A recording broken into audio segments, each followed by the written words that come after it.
Hello, everybody, and welcome to the Octopus Electric Vehicles watch along of the Extreme E event as a motorbike goes by my door of the Ocean X Prix today. We're expecting the race will be on in about 15 or sort of quarter past 4, so probably in about 25 minutes time.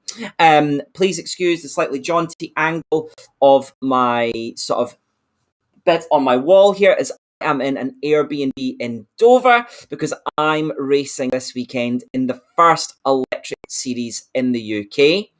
But we'll be talking to you with somebody else who also is a little bit middle of nowhere. She's at Alton Park, but also on location is Sam, who is part of the British Rally Championship. Hello, Sam. Hi! Amazing. How are you doing today? It looks sunny where you are.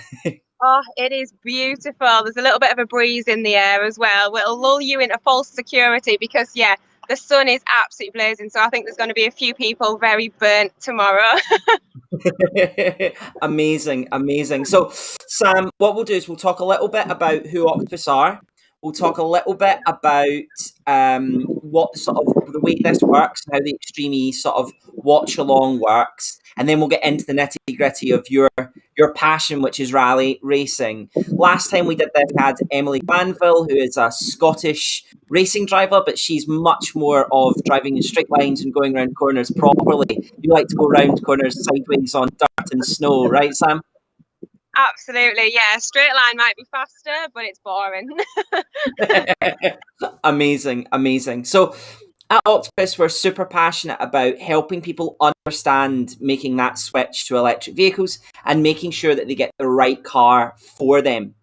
Part of all of this work alongside Octopus Energy and the Octopus Energy group that we do, it's all about making our lives a little bit more sustainable and helping people to make that move.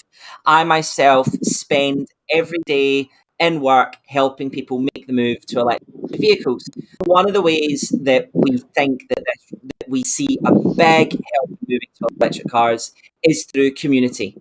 And some of our friends will be watching along from the EV Nexus group. They were all out and about this weekend, which is fantastic considering the summer that we had last year. But really, it's all about exposing everybody to a new form of motorsport and to electric cars to help them understand a little bit more and help them see how they could make that move across to that easier way of using an electric car. I think it can seem really daunting of what's going on. We've just had a message from Callum. Callum, the race time for the final race is not 3 o'clock. That's the start of the coverage on ITV and on the BBC. I have the ITV coverage alongside me right now, and I'm seeing they're showing highlights of the semi-final. So you can jump online, see them there. For the race, the way it's going to work, Callum, that's a brilliant question because you've segmented straight into how we're going to work this. So Sam and I are going to talk you through a little bit about the sport and a little bit about the sort of cool stuff around the male-female split, electric cars, and also Sam's going to talk a little bit about the real greats of rallying who have entered Extreme E. And then for the race itself, we're going to go quiet and we're going to let you watch it. And then at the end, any questions that anybody has about rallying or about electric cars, or preferably about electric cars going rallying, then Sam and I can both answer, and we'll be able to help get those answered for you. So absolutely, we'll get on with that. You'll also have a handout, and in that handout that we emailed you will be some stuff around making a recipe to make you feel a little bit like you're closer to the action in Senegal, along with sort of our picks, Sam and I's picks, who we'll talk through maybe a little bit later as well if people are up for that. So I think that gives us a brief roundup of who we are and what we do. Sam, do you want to give us a brief insight into who you are and why I've maybe asked you to come on? Why have you asked me? So my background, I mean, I come from a big motorsport family, so I've been rallying my entire life, really. As soon as I could possibly join a motor club at 12 years old, I was there signing the form, because my dad rallies, he drives. My uncle, he's actually here as well now. He's co-driving tomorrow. My brother co-driving is desperate to have a go at driving. And so it was just natural, really, that I ended up in the co-driver's seat as well. And I am part of the Motorsport News Circuit Rally Championship. I'm also a presenter for those guys, and I absolutely love it. It's normally a winter championship, so as you can imagine, this is a really strange feeling here today.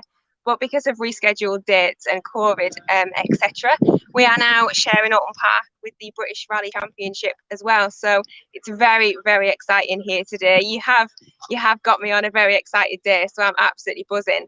But that is a little bit about me. I mean, I've competed on circuit events. I've competed in the forest on gravel events. And yeah, rallying is my passion. It was a no-brainer, really, with the family that I was brought up in, that was the way we were going to go.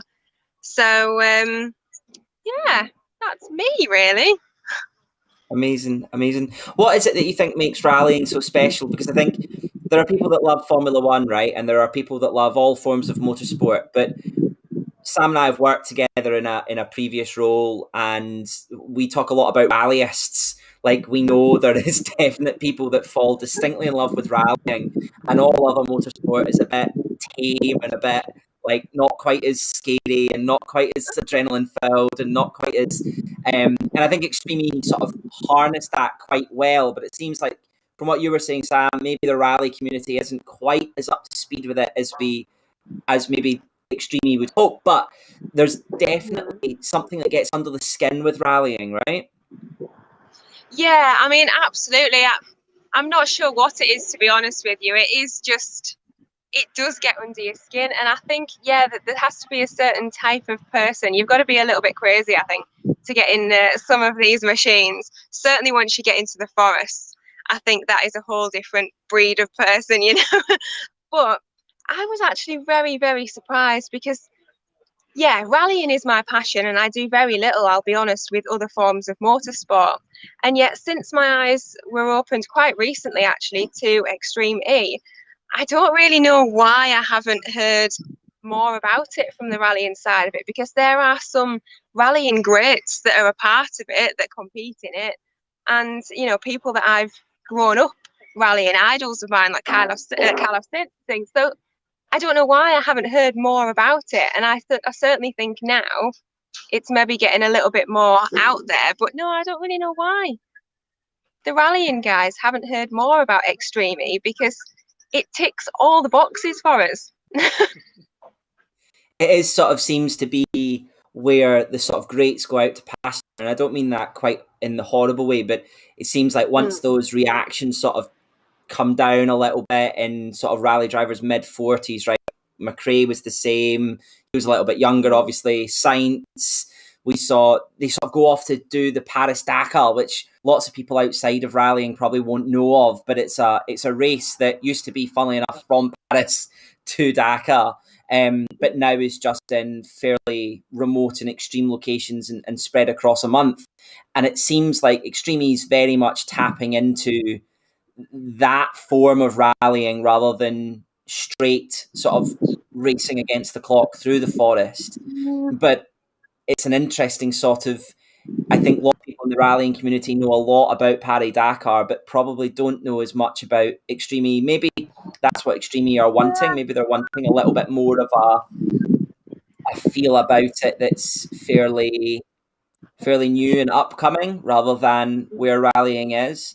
But I personally think rallying could be amazing for electric cars, especially with things like Polestar and Tesla Model 3. You just want torque, right? You don't really care about power in a rally car. You just want all the torque to be able to come out the corners, right? Yeah, no, exactly. And I mean, your general clubman rallying is certainly changing, because, yeah, everybody is wanting the most powerful, the most kind of extreme cars. And I have to admit, when we were first talking about it, we were first talking about electric cars in rallying, I was thinking it's just not going to work. You know, you're missing the sound, you're missing the smell, because that's what rally days are all about. You know, it all adds into the atmosphere. But then the more I've been watching Extreme E, those are incredibly impressive bits of kit, aren't they? They totally are, and it's really interesting. We were at we were at the circuit yesterday, and my girlfriend was with me, and she was looking about as all the other rallycross cars came in off of their runs, and they were all having oil change, all getting stuff done to their radiators. They were all getting a lot of Wow, work, yeah. tinkering being done, right, to make sure that they were properly fettled. And what all of a sudden she was like, "Why are they doing that?" Because it was the first time she'd been to a race event, and we have these little electric Fiat 500Es that, as long as all four wheels are pointing in the right direction when they come back in, we put them on charge, and that's about it. Now, yeah, there is probably a little bit about a lack of noise to help you understand the speed, but I think that comes from a road car point of view, whereas actually these extreme E cars have a lot of noise running through them, and you can hear the whines, you can hear the deaths, you can hear the underside being pummeled with rocks and stones as it's driving along, and that must be a new experience for those drivers as well, right? Yeah.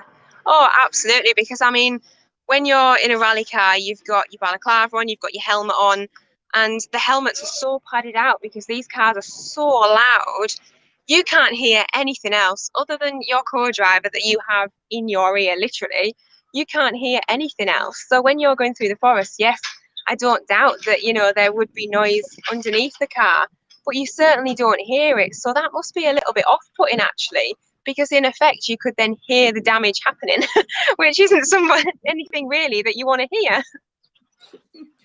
Yeah, I have to admit, yesterday, I had my wing mirror come off. Somebody took my wing mirror off coming into a corner, and the entire way round, you could hear it banging against the side of the door, and you could hear the damage it was doing the entire way round. So I totally understand what you're saying there, but also from a circuit perspective, you can actually hear what the tires are doing, which was a first for me when I got out in the Tesla for the first time at Goodwood a couple of years ago.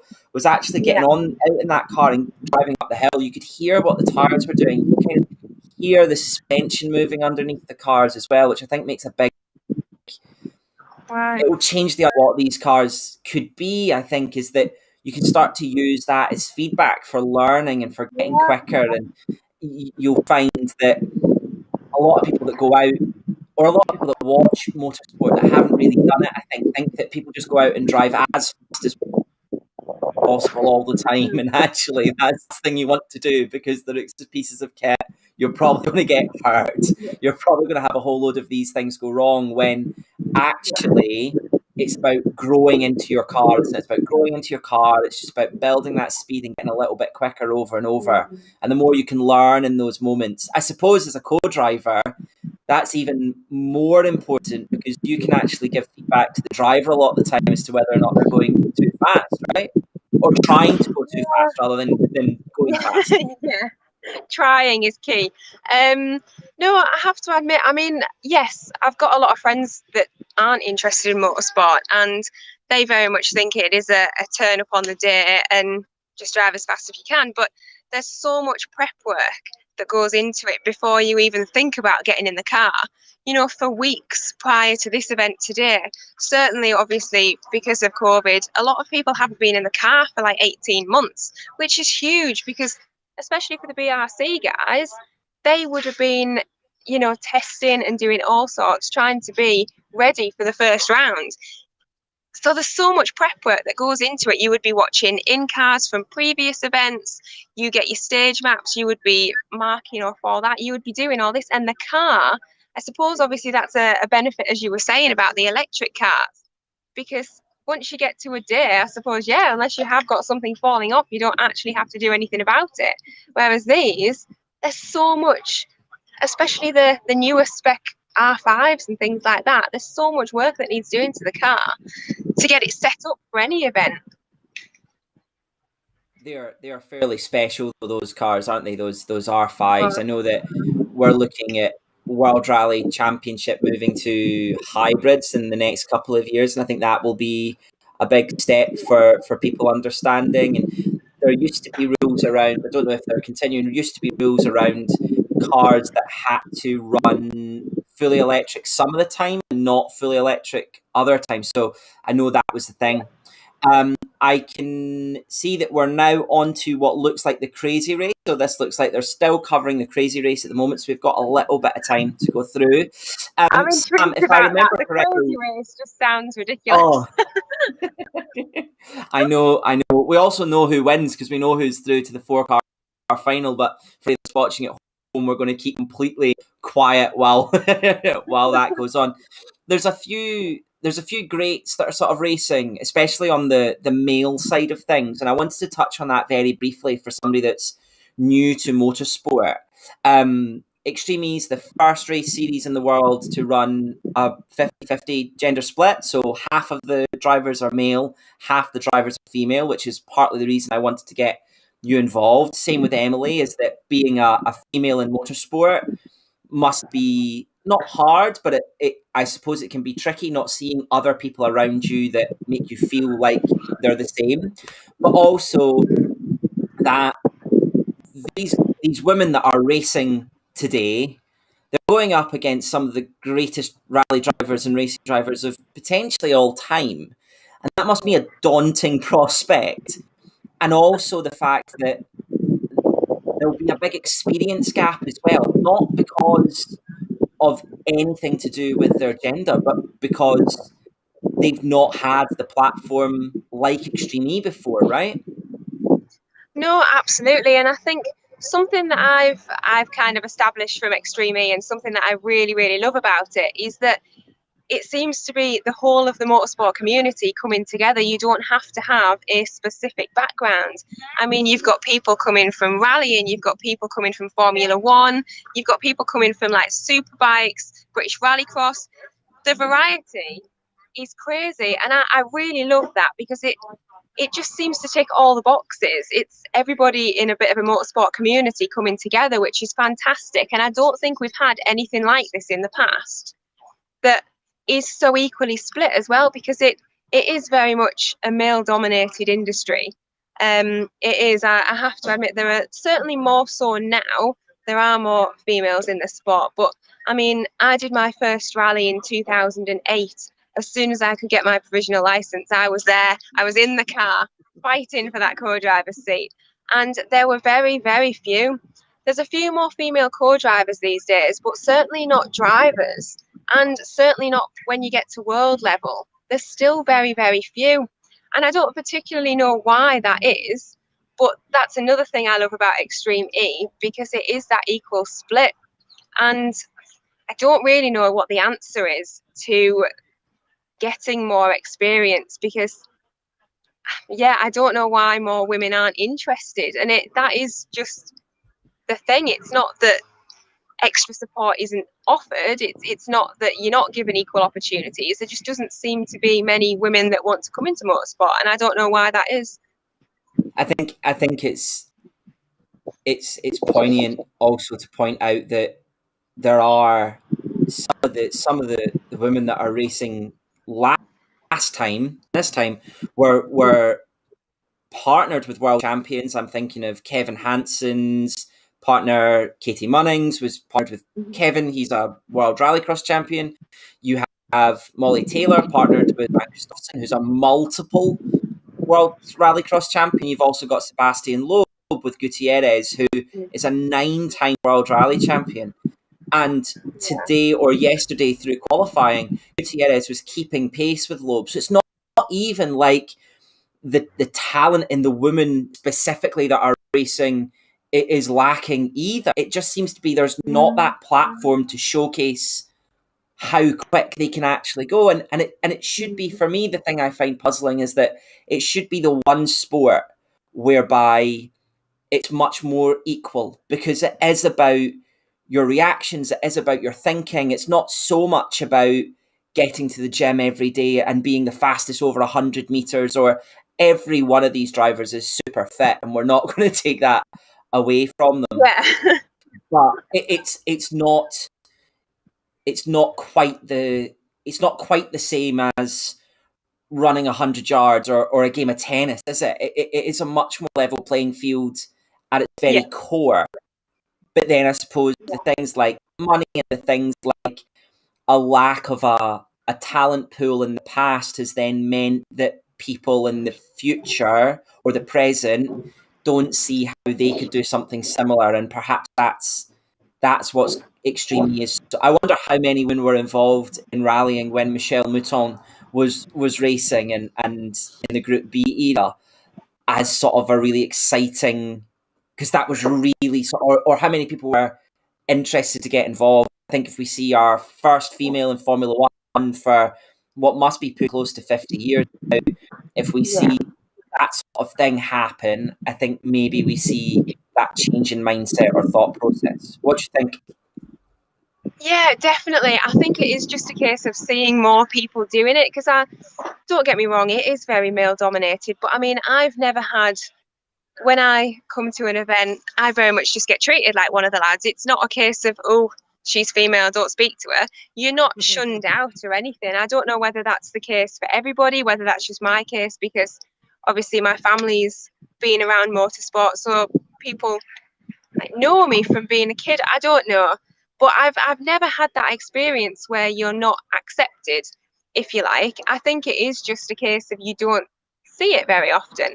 And yeah, the fact that Extreme E are doing that split, I think the bigger that grows and the bigger that becomes, more people will see these women competing against the likes of the greats. And they will be the greats, won't they? I think it will certainly bring more people in. It's just a case of getting it out more, because I think unless you're involved in motorsport in the first place, it's very difficult to get into it. Lots of people who know me will know I'm not the biggest of Hamilton fans, but I can't help but admit he is very, very, very fast.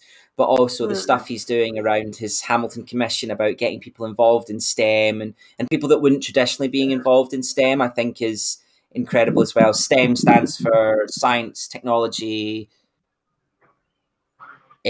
not education, engineering and maths. And I think helping people understand that, because I think lots of people just see the drivers in motorsport, but don't see everything else around it. And as you're saying, all that prep work, there'll be a lot of really quick guys that you rally with who can't hold a spanner, and they'll need a lot of people to help Yeah. them do that, and Yes. vice versa, right? There's a lot of people that hold spanners that aren't the greatest racing drivers in the world, but they need each other to actually move forward. And I think Yeah. helping people that would otherwise struggle to get into that, or helping them see what those STEM fields could do, is really quite important. On that note, Sam, you have seen the teams, you've seen the lineups. I don't know if you've watched a little bit of what's happened this weekend. Obviously, you've been super busy. Who's number one pick, or which team and which drivers do you think are, maybe they're not from the same team? Who can you not see by? You know, I'm gonna have to stick with the rally guys, aren't I? I am. My dad has actually been sending me updates, because yeah, I've not been able to see an awful lot, because obviously we're on a circuit and the signal isn't that great. So I'm actually over the moon that this is all working, because I was very skeptical. Um, so I've seen very little, but Dad's been sending me updates.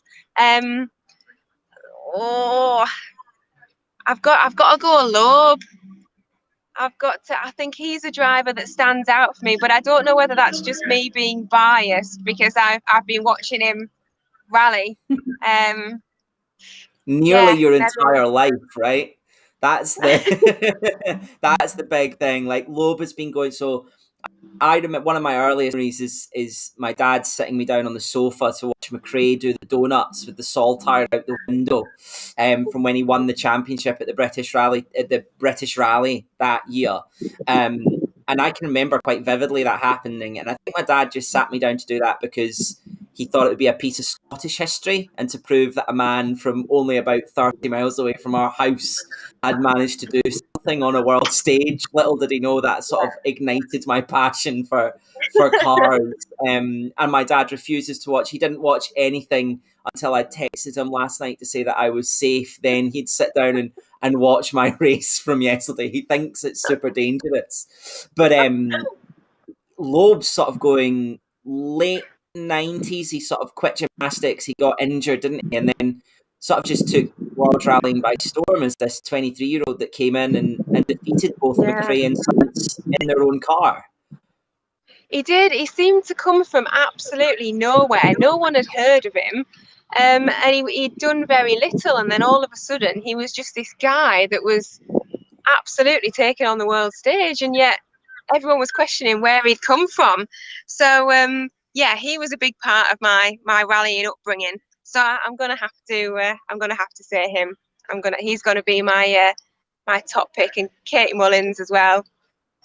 Yeah. I think it's a shame we're not getting to see the Hansen and Munnings line up in the final, because I think those two together make a really interesting pairing, because they're both really young, they're both really quick, and I think they feed off of one another, because Kevin is very much a rallycross legend, his dad even more so, and Katie obviously understands that proper loose stuff where driving at like 8 or 9 out of 10, but not quite too far over, it means you're going to have an accident. Some of the rallycross guys, I think, are just, they drive with the Yeah. red mist constantly. They just know how to It's a wrangle the very most out fine the car. line, isn't there? Yeah.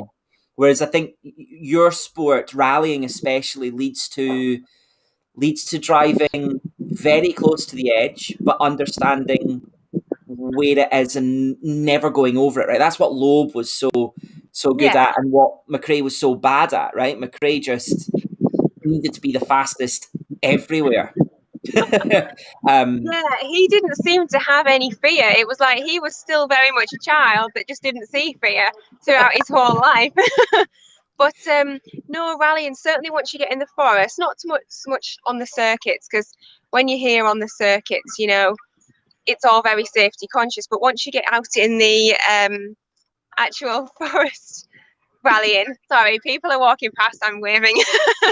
um, So yeah, once you actually get into the forest, trees don't move, boulders don't move. You have ravines and drops down the side of, like 90 rights.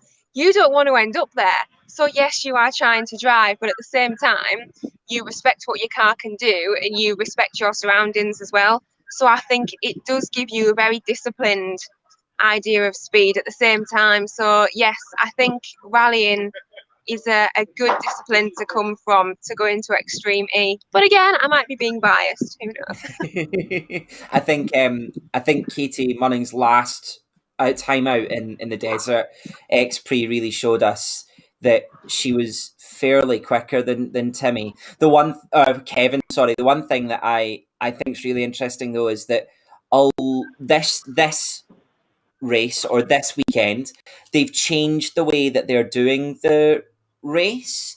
And last time they were able to choose when to put the male driver in and when to put the female driver in. Now it's been set, not so much that male versus male, but you had to choose your first, and then it had to alternate all the way through the weekend. It couldn't be that you always put the man in first or you always put the woman in first, which I think is an interesting one, because a lot of these rally drivers haven't got the experience of starting side by side with somebody, and that must be a big.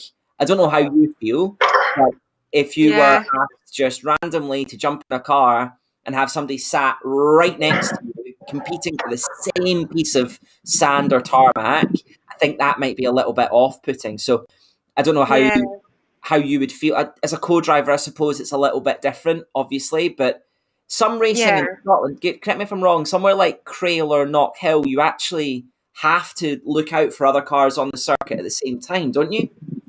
Yeah, certainly when you're on a circuit, you are, in theory, you are competing against the clock. It is all about that time. However, it's very, very difficult when you are catching a car in front of you. It's very difficult not to see red and go after him. So yes, you do have other cars on the road, but you're not side by side. I have to admit, if I was, because when you're on the start line, it is very much about you and your driver. You are a team. You are there. That's all you need to focus on, and you are there to do a job. The idea of having a load of other cars around you, that's a lot more to think about, isn't it? Yeah, absolutely. And the fact that I'm going to turn myself up just so people can hear me. And the fact that there's no pace notes as well. Obviously, they've watched the onboard a number of times, but these circuits aren't small, and you can choose different lines through different corners. It's not like the circuit that I'm racing on this weekend, where I've got 1, 2, 3, 4, 5 real corners to really think about.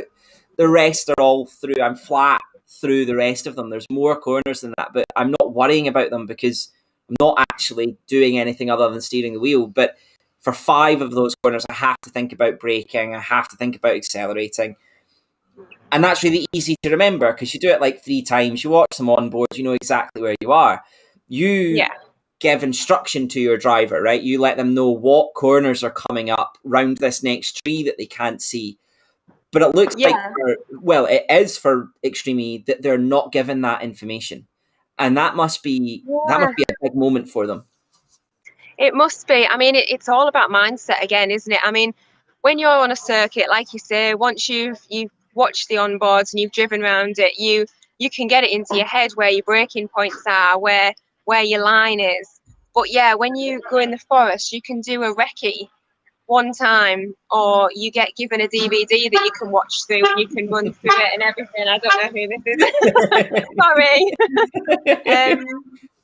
And yeah, you can run through it as much. You can sit down with your driver, you can go through where you want to cut, where it's safe to do so, where you can pick up the speed, what markers you need to look out for. And it's just a constant reminder then, as a driver, you only need to really think about driving because you've got your co-driver there to say, right, when you hit this marker, this is when you need to do this. So being out and it being as open as it is there, having all that to try and think about and remember as well. Yeah, it is, and all credit to these guys. I know they've all come from some kind of professional motorsport background, but it's a lot to do. So yeah, it's very respectable. Yeah, I think the other thing that I see a lot of at the moment, I've seen from the onboards early, is that they look like they're starting to drive through the sea. They're trying to get down to that wet sand on that start finish Yeah, straight to try and get more grip, and that hurts everything that I've ever done in any form of fast car is looking for the wet stuff. That's like the yeah, complete yeah, opposite of what you should be doing. And I think it shows just how incredible these people are, that they are running so close to the sort of edge while not having a co-driver, that they're yeah, thinking these things as well. Like yeah, they're thinking, they have that presence of mind to make that move over to that part of the circuit, or when they decide to take a different set through the dunes to try and mitigate something else. I think that starts just to become, that's where they get paid the big bucks for this, especially when they're looking at that. I think the other bit for me, and I suppose, Sam, I don't know if you've thought of this, is that while you've been talking, we were saying before, just beforehand, we were briefly sort of running through what we were chatting about, and you were saying that you've kind of thought about how rallying could go electric, the sort of rallying that you're doing going electric. And I think one of the big things that you might have an issue with would be charging, right? Understanding where charging could be. And Extreme yeah. have some really cool solutions to that. But I don't know if you've got any stories from anybody that you've been speaking to while you've been discussing this that sort of show you, or have maybe you understand why people might be a little bit skeptical of that? I don't know. I mean, it's not something that we've kind of in a day-to-day rally event. It's not really something that you talk about so much. But I don't know. I think it's just traditional rallying, and I think the idea of going away from that traditional rallying, even though we are moving away from it in the sense that, you know, like we've got all these bigger, better cars, and I just think it's the idea of going away from traditional rallying with the smell and the sound that would put people off a little bit. And I don't know about the expense as well. I'm sure that it will be very different to run an electric car in a championship, possibly less work. But then, yeah, I don't know what it's like from the expense side of it.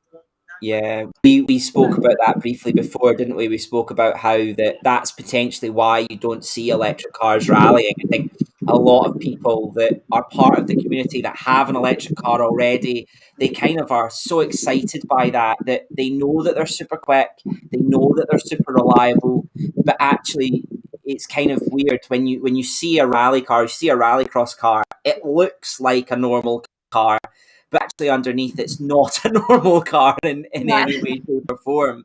And therefore, to create an electric rally car from something fairly normal, even from five years ago, like a Leaf, which would be really quite cheap to go out and buy, it could be really quite expensive to turn that into a rally car. Yeah. $250,000 perhaps, something like that. And then you have all the problems of trying to make it safe, and you have to make and passing all the regulations that we have. I know yesterday we had the scrutineer come over to our cars, but after every single race, to make differences to what was going on with that car. And I think that's the thing that really worries the normal person, because Sam, without sounding horrible, like, you are completely normal. It's normal people that are going rallying. I'm just got an eye on my corner here as it looks like we're about to start the final. You've got Lewis's team, X44. You've got Rosberg's team in RXR. You've got Jensen's Buttons team as well. And I think you've got Veloci as well. Let me double check once it all comes back. It is. Who are you going for? Oh, oh,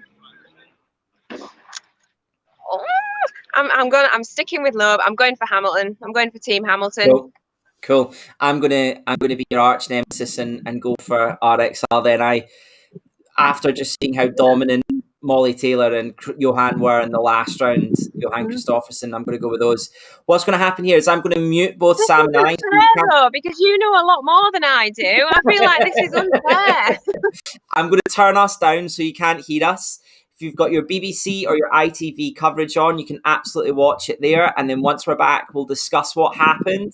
Sam will give us her insights as a co-driver. Would she be punching her driver or giving them a huge high five?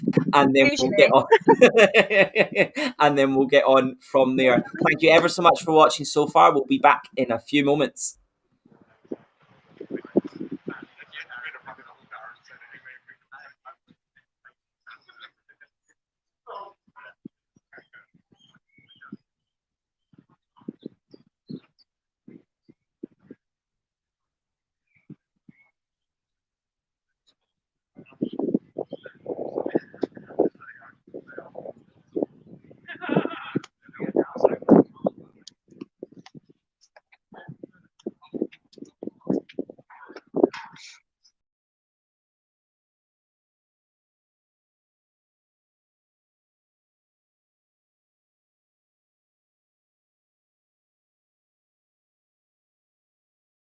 I've made a mistake and they're still interviewing Sebastian Loeb, so we'll see what's happening there. If anybody is wanting to watch this and doesn't know where to go, absolutely bbc.com or bbc.co.uk, head to the sport page. You'll have a live link in there. Or if you're watching on the telly, you can absolutely go to ITV1 and you'll be able to watch all the action there as well. But if you're going to need to be fast because the lights, it looks like the 5-second board is up and the starters are running away from in front of the cars. So we'll see us get green in probably about 10 seconds time. So make that move over to ITV or to BBC and come back when we're finished.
We're down to 2 cars, but they're super, super close to one another.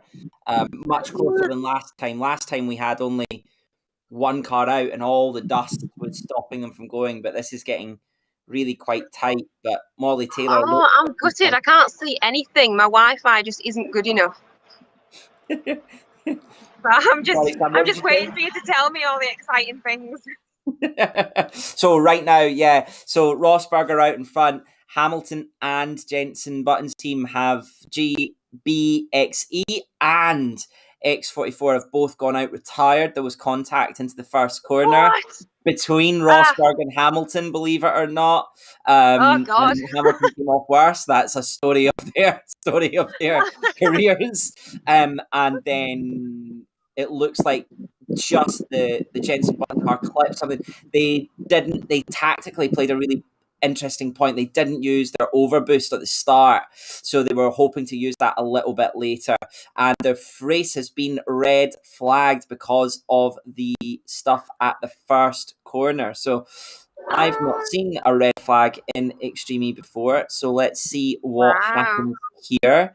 It looks like they're trying to remove the Jenson Button's car, or not Jenson Button's car, but the Button race car. Looks like they'll get the driver swap done without needing to worry about time, which will be interesting. So the driver swap is being done right now, and the race is now on between Rosberg and the RXR piloted by Johan Kristoffersson and the Veloce, which will be piloted at this point by Jamie Chadwick. So I think they're all waiting to understand what they're going to do now.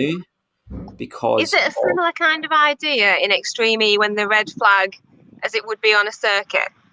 Yeah, so they've come back to the pits. They've come back to the pits and they've stopped.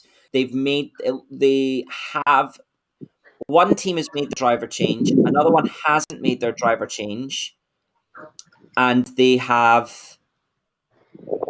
they're waiting in the pits at the moment. So we'll see what's going to happen here. It could be, I'm sure they'll still have to run the second lap of this race, but how to do that will be really interesting now that Veloce have kind of swapped positions in the pit. So Rosberg came in front, or the Rosberg team came in front. Molly Taylor came in front, but Veloce's pit box is further up the pits, so that means that they are now in the lead. So we'll see what they then do, whether they restart the race and just have one lap flyer, or whether they do something else. So well, if not, they'll have to set them back out in the order that they came in, surely. Yeah, but then how do you get that gap right? Because in circuit racing, what you would do is pull them all in and then start them either behind the safety car or restart them on the grid. But the grid isn't one behind the other here. So what they might do is I wonder if the lead car will choose what side of the circuit they start in. Maybe get to choose which part of the starting grid we'd like to start in. I know certainly from yesterday, starting fourth, even though you were in fourth, was much better than starting in third, because coming in third was really hard to get across back into the line. Right, so I wonder whether that's what they'll do. But with 2 cars, it'll be whoever's quickest off that line as well. It is really exciting. The last one that we watched with the community, Johan Kristoffersson made an amazing move. Like, all of the adrenaline was up into the first corner. But then, because of the dust, nobody could actually follow him because the dust was just pouring from the car back. Oh, yes, yeah. But these cars are running much closer together. Wasn't there? Yeah, they're running much closer together. The sand is obviously much easier to drive in. And I think we'll get an update in the next couple of minutes as to what's going on. It looks like, the Hamilton car got stuck. Gutierrez got stuck. She is on the racing line, which probably isn't the best of places to be. So we'll be there. And the Button car. So Anna Kolopovsky, I can't... Kotlonowski. is in the outside of the first corner, so they're not able to come through that hot. I think a lot of people think that,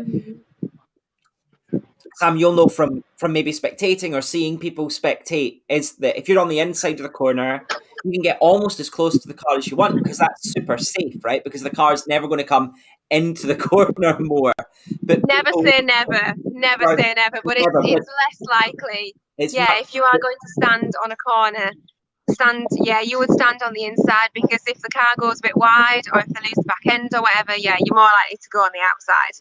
But no, the inside is where they're all wanting to cut. That's the racing line, so that's going to cause problems.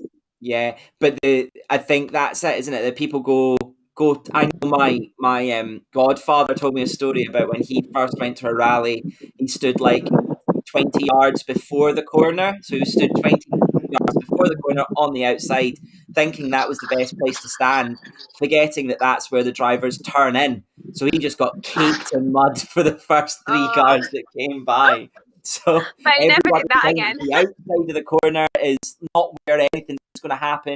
Why is the car on the outside and why can't they get going? Well, actually, it's because the car that's on the out, if you are coming through that corner quick and you make a mistake, 9 times out of 10, you'll be bouncing into the outside rather than cutting back into the inside. It's really hard especially if there's momentum in the car that's pushing it round, to come back in on itself. As Sam says, never say never, because we don't want you to go rallying and say, Charlie and Sam said it was okay.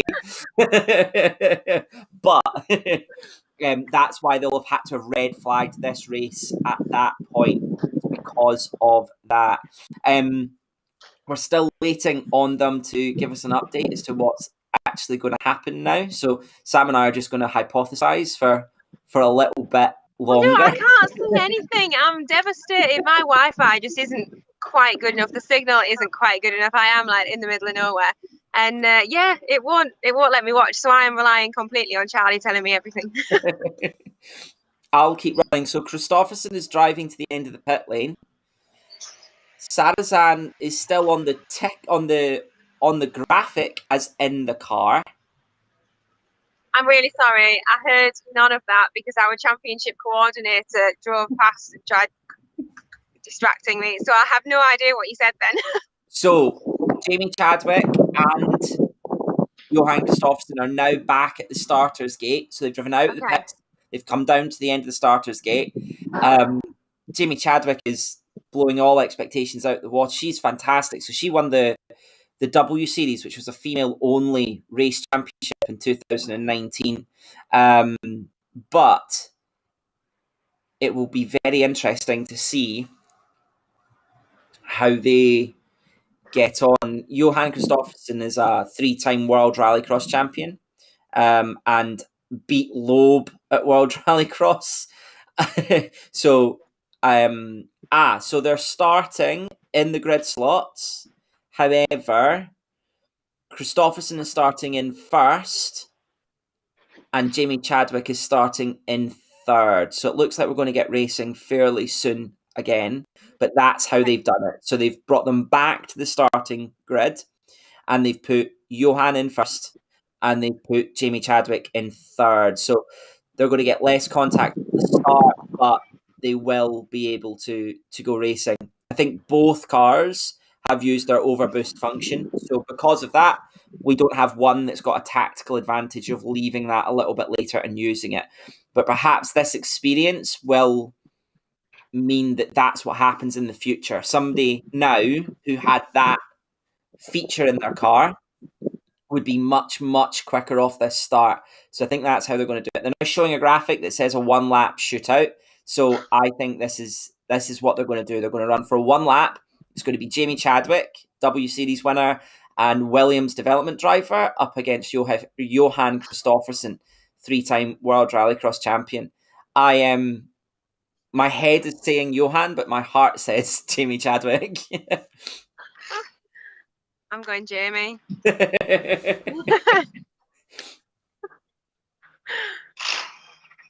So we're just getting some footage of some birds flying across the ocean. We've now got lovely.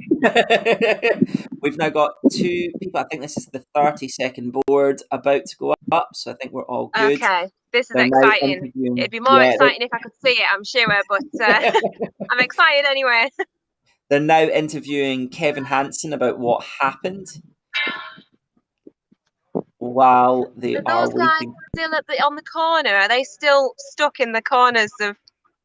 So it looks like Kevin was going to take the second run. It looks like Kevin was going to take the second run in those cars. So I think they've moved those cars away from that first corner, but Gutierrez and Alana Kolonowski they're still on their way back to the command center, they're calling it, but the big Okay. inflatable tent with lots of tellies is what it really is.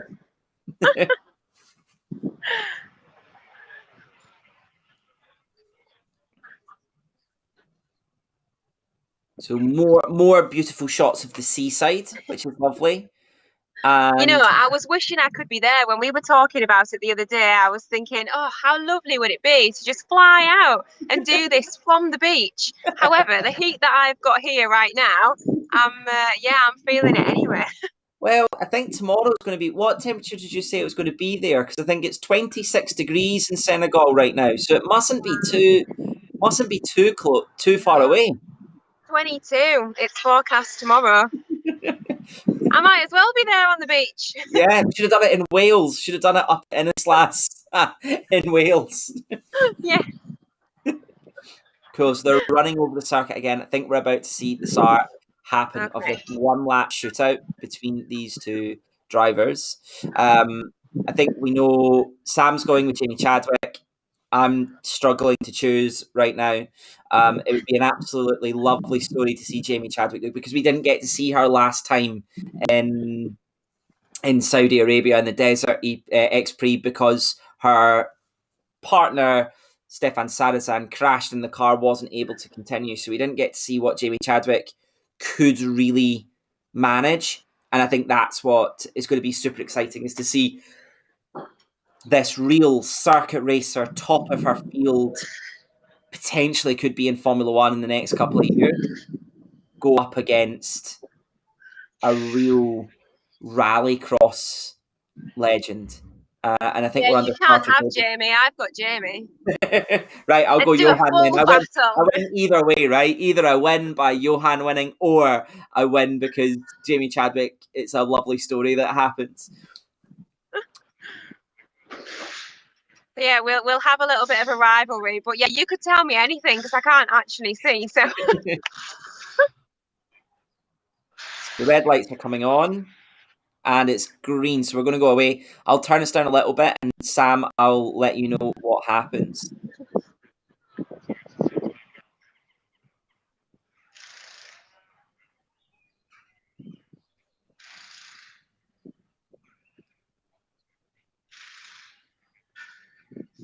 So we were side by side coming off the start, but it looks like Chadwick's got a bit of a run now on Christopherson. Her car's a little bit quicker in that straight line. They're 400ths of a second off one another, 300ths of a second off one another, which oh is god. like in dart racing, that's so close. Like first corner, she's lost some ground, but I think that will just be due to where they are, and we'll see what happens now. I'm going to turn us down while we get that sorted. So I'm going to turn you off for a little bit so that you don't have to feel like you have to sit and look at your phone the entire time.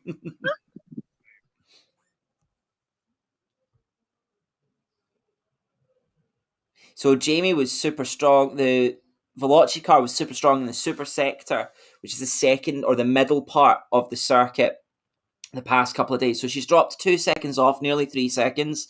But I would be excited to see what happens through that super sector because I think she was a little bit quicker than Sarazan yesterday. So we'll see if she's still got that pace in her or if Johan has found where that pace is.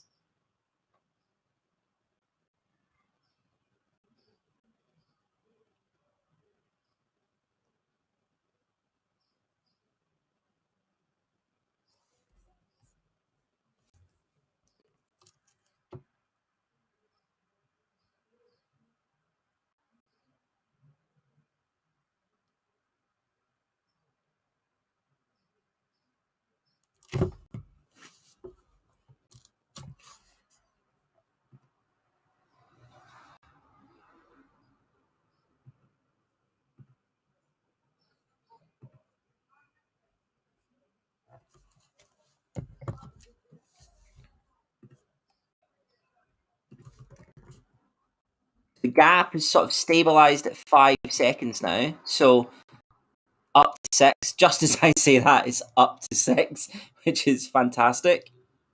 The gap is sort of stabilised at 5. Let me go in here and see what's going on.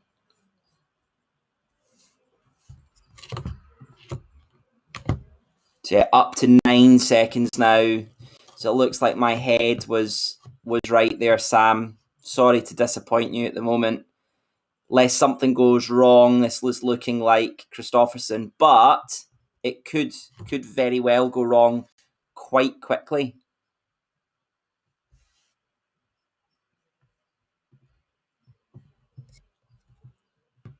Up to 11 seconds now, so we're starting to see that gap really open up, and there's not much left in the lap.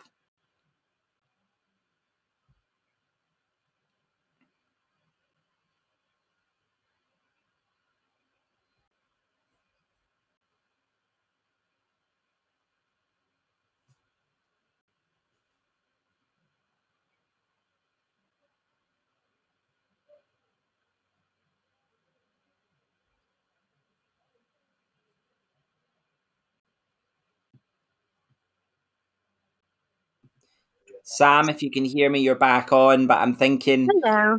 Johan's pulled a huge gap there. He's pulled a big gap out. Whether or not he's going to go for it in the super sector to try and get that extra championship point, we'll see.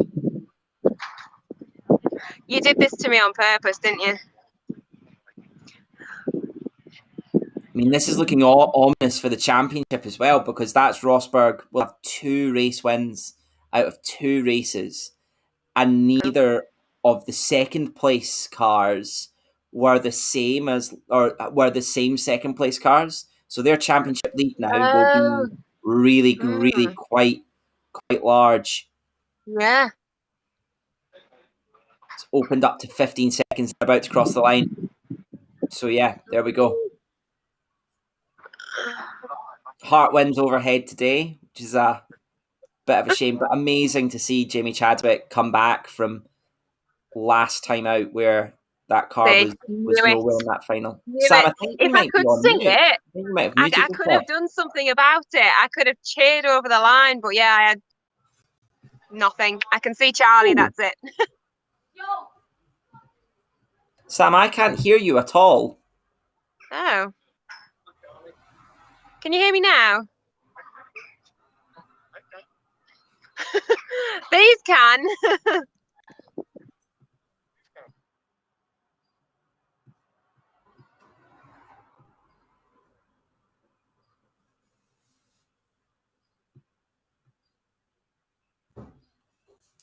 So, everybody, thank you ever so much for watching along. I think we've lost Sam. Her Wi-Fi at Oulton Park might have gone down. Sam, thank you ever so much for joining. I can see you're super excited to talk about what has happened, but if we can't hear, unless you want to get some signs up to tell us what's going on that you're not able to see. Thank you ever so much, everybody, for joining. We will do another one coming up to the Amazon E-Prix, or the Forest or Rainforest E-Prix, which is X-Prix, which is the next event. No, Greenland. Then it's the Greenland and the Arctic first. So a mix of ice and rocks in August, and then on to the rainforest later in the year. Thank you ever so much, everybody, for joining. Any questions, please do get in touch. Sam, thank you ever so much. Sorry that we can't hear you say goodbye as well. If anybody has any questions, I will keep a wee eye out on the YouTube stream for the next couple of days as well. Please pop them in there. We'd love to hear what you're thinking, what your thoughts are, and how everything's going. And we'll see you on the next one fairly soon. Thank you ever so much, everybody. We look forward to seeing you again soon.